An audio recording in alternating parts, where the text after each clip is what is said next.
Welcome back. The topic of this mini lecture is the American Civil War, Part 2.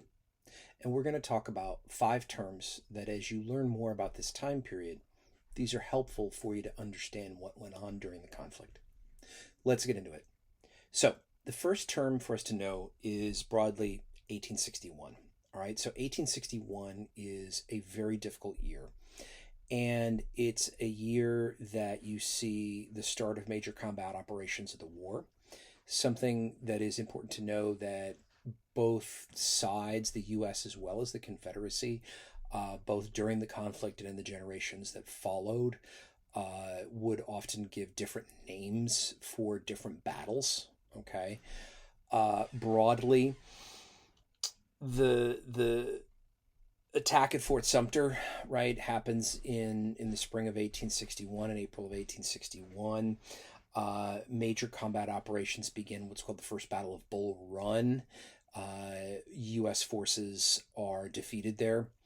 And then in the second half of 1861, you have the ascendancy of a U.S. general by the name of George B. McClellan.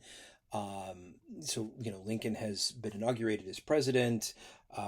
You've got Fort Sumter, right, which occurs. You've got Bull Run.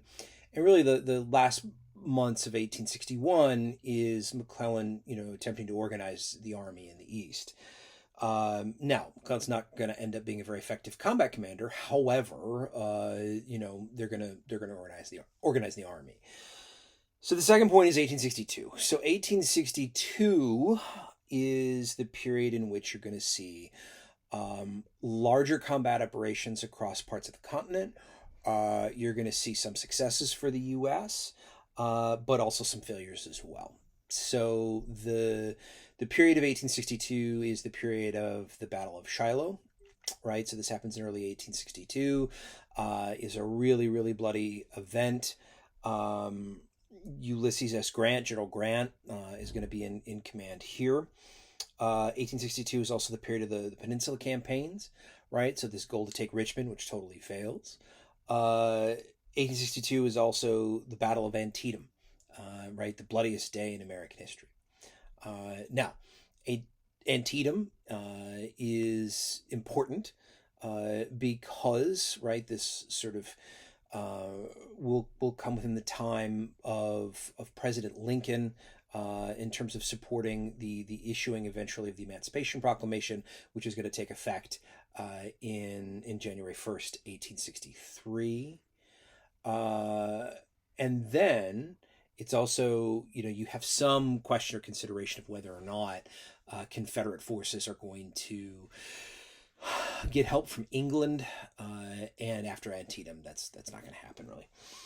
All right, 1863 is our third term. This is kind of the third major year of the war, and this is the period in which you're going to see kind of the largest, these major engagements happening that are going to have a real effect. So you have, of course, the Emancipation Proclamation taking effect January 1st, 1863. You're also going to have the Battle of Gettysburg. Now, the Battle of Gettysburg, for those who debate, is it the most decisive battle of the Civil War, right? Sort of that kind of thing. Either way, there's lots of different takes. What I would say is this is a major battle fought over the course of 3 days in Pennsylvania that is finished on July 3rd, 1863, and the U.S. wins overwhelmingly. And if you think about it from the perspective of kind of a window for offensive operations for the Confederacy, that window closes or is closing as a result of the Battle of Gettysburg. Now, the next day, the siege the U.S. had put upon Confederate forces at Vicksburg comes to a close, and the U.S. wins. And what they do is we're able to take control of the Mississippi River. So 1863 is a big year. 1864 is our next term, and it's a really significant year, partly because you have the capture of the city of Atlanta, and this is a strong center of the Confederacy. You have Lincoln's reelection, which is incredibly important. So, there are some historians who would argue that the success of Atlanta is the most decisive or most important battle in the war because, it's the what if, the counterfactual what if of, if they hadn't taken Atlanta before the election, would Lincoln have won? And the answer is we don't know. But again, it's counterfactual. So either way, Atlanta is taken, Lincoln is reelected, and then what you end up with in the later period of 1864 as well. And again, I'm sort of addressing high points here. Is Sherman's march to the sea, moving east, questions of going off supply lines as well. Early 1865, so 1865 would be our last term.